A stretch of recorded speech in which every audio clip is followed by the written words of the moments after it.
മുതലാളിമാരെ, കച്ചവടത്തിന്റെ സക്കാത്ത് നോക്കി കണക്ക് നോക്കിയിട്ട് 2.5% കൃത്യമായി സക്കാത്ത് കൊടുത്തേക്കളും. നിന്റെ കച്ചവടം തുടങ്ങിയിട്ട് ഒരു കൊല്ലം തികയുമ്പോ അതിന് 2.5% സക്കാത്ത് കണക്ക് കൂട്ടി അങ്ങ് കൊടുത്തേക്കളും. നീ കുറെ കോടിക്കണക്കിനോ ലക്ഷക്കണക്കിലോ ബാങ്കിലോ മറ്റെവിടെയെങ്കിലുമോ ഡിപ്പോസിറ്റ് ചെയ്തിട്ടുണ്ടോ, പണത്തിന് നീ സക്കാത്ത് അങ്ങ് കൊടുത്തേക്കളും. 2.5% സക്കാത്ത് അങ്ങ് കൊടുത്തേക്കളും. സാധുക്കൾക്ക് കിട്ടേണ്ട അവകാശം കിട്ടട്ടെ. അതേ വഫീ അംവാലിഹിം ഹഖ്ഖുൽ ലിസ്സാഇൽ വൽ മഹ്റൂം. പാവപ്പെട്ടവരുടെ അവകാശം തടഞ്ഞു വെക്കണ്ട. പാവപ്പെട്ടവർക്ക് കിട്ടേണ്ട അവകാശം പാവപ്പെട്ടവർക്ക് കിട്ടണം. ഇതുപോലെ സഹോദരന്മാരെ, ഞാൻ നിങ്ങളോട് പറയട്ടെ, സക്കാത്ത് കൃത്യമായി കണക്ക് കൂട്ടി അങ്ങ് കൊടുക്കണം. കൃത്യമായി നമ്മളെ നാട്ടിലെ മുതലാളിമാര് അവരുടെ മുഴുവൻ സൂപ്പർ മാർക്കറ്റുകളും അവരുടെ മറ്റ് കച്ചവടങ്ങളും അവരുടെ ജനങ്ങളുമൊക്കെ ശരിക്ക് കണക്ക് കൂട്ടിയിട്ട് നമ്മളെ നാട്ടിലെ മുതലാളിമാര് സക്കാത്ത് കൊടുക്കുന്നുണ്ടെങ്കിൽ, ഞാൻ പറയട്ടെ, നമ്മളെ മഹലിലൊന്നും ഒരൊറ്റ ചെറ്റക്കുടിലുണ്ടാവൂല, ഒരൊറ്റ കട്ടപ്പറ ഉണ്ടാവൂല, ഒരൊറ്റ പെണ്ണിന്റെ കല്യാണത്തിന് ബുദ്ധിമുട്ടേണ്ടി വരൂല. പക്ഷേ മുതലാളിമാര് കൊടുക്കാൻ തയ്യാറില്ല. മുതലാളിമാര് കൊടുക്കാതെ പെട്ടിപ്പൂട്ടി വെക്കുകയാണ്. അവരെ ധാരണ ഇതൊക്കെ എനിക്ക് കൊണ്ടുപോകാനുള്ളതാണെന്നാണ്. പരാജയപ്പെട്ടു പോയി കേട്ടോ. ചെറിയ പരാജയമല്ല.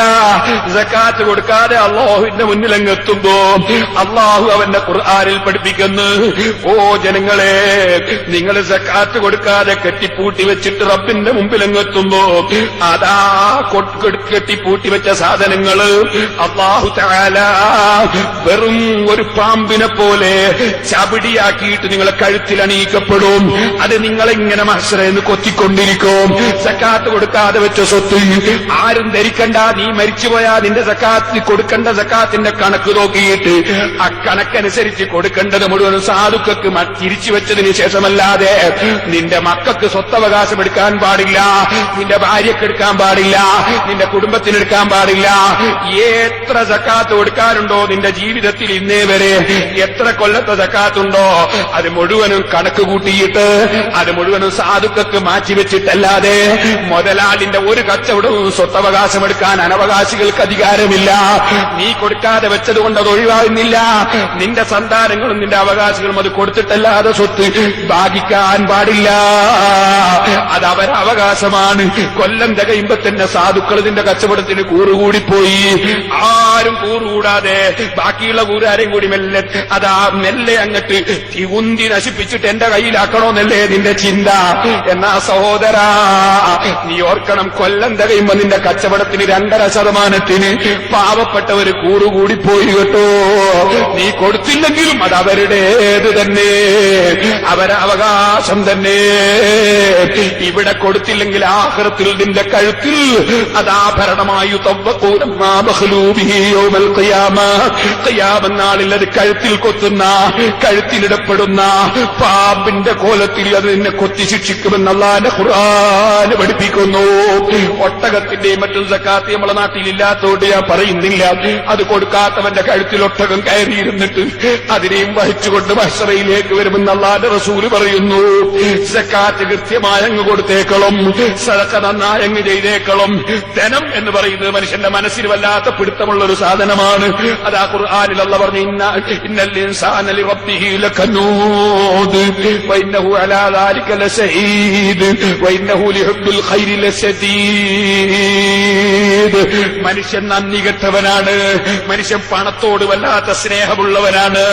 ഈ പണത്തോടുള്ള സ്നേഹം ആഖിറം നഷ്ടപ്പെടുത്തുന്ന സ്നേഹമായി പോകരുത്. ആഖിറം നിലനിൽക്കുന്ന വിധത്തിലുള്ള സ്നേഹമല്ലാതെ പണത്തിനെ പ്രേമിക്കണ്ട. അത് താഴ്ന്നൊരു സാധനം. ഒരു ദിവസം അതും വിട്ട് നീ പോകണ്ടേ. ഈ എത്ര മുതലാളിമാര് നമ്മളെ നാട്ടിൽ നിന്ന് മരിച്ചുപോയി. എത്ര വലിയ വലിയ മുതലാളിമാര് പോകുമ്പോ എന്താ കൊണ്ടുപോയത്? പോകുമ്പോ 3 കഷ്ണം തുണി കൊണ്ടുപോയി, 3 കഷ്ണം തുണി കൊണ്ടുപോയി. പിന്നെ എന്ത് കൊണ്ടുപോയി? പിന്നെ അവര് കുറച്ച് പരുത്തിയും കൊണ്ടുപോയി. വേറെ എന്ത് കൊണ്ടുപോയടോ? പോകുമ്പോ ഒന്നും കൊണ്ടുപോയിട്ടില്ല. അപ്പൊ നിനക്കുള്ളത് എന്താ? നിനക്കുള്ളത് നീ ധർമ്മം ചെയ്തത് നിന്റേത്, നീ സമ്പാദിച്ചു വെച്ചത് വേറെയുള്ളവരുത്. നിന്റെ ശേഷം ചിലപ്പോ മക്കൾ കള്ളുടിക്കുന്നുണ്ടാവും, അല്ലെങ്കിൽ മക്കൾ വേറെന്തെങ്കിലും ചെയ്യുന്നുണ്ടാകും. ചില മക്കൾ നല്ല നന്നാക്കി മക്കളെ പോറ്റിയിട്ടുണ്ടോ? മക്കളെ നിങ്ങളുമായി ബന്ധപ്പെടുത്തിയിട്ടുണ്ടോ? മക്കളെ നന്നാക്കിയിട്ടുണ്ടോ? എന്നാ നിനക്ക് വേണ്ടി ചിലപ്പോൾ ധർമ്മം ചെയ്യുന്നുണ്ടാവും. അൽഹംദുലില്ലാ ഖൈറ്. നേരെ മറിച്ച് നീ പണവും കൊണ്ട് പോകുമോ? പോവില്ലാന്ന് ഉറപ്പല്ലേ? അപ്പൊ ആഖിറത്തിന് വേണ്ടി പടച്ചവന് വേണ്ടി ധർമ്മം ചെയ്യണം.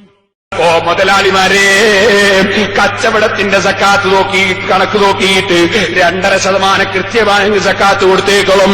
നിന്റെ കച്ചവടം തുടങ്ങിയിട്ട് ഒരു കൊല്ലം തികയുമ്പോ അതിന് 2.5% സക്കാത്ത് കണക്ക് കൂട്ടി അങ്ങ് കൊടുത്തേക്കളും. നീ കുറെ കോടിക്കണക്കിനോ ലക്ഷക്കണക്കിനോ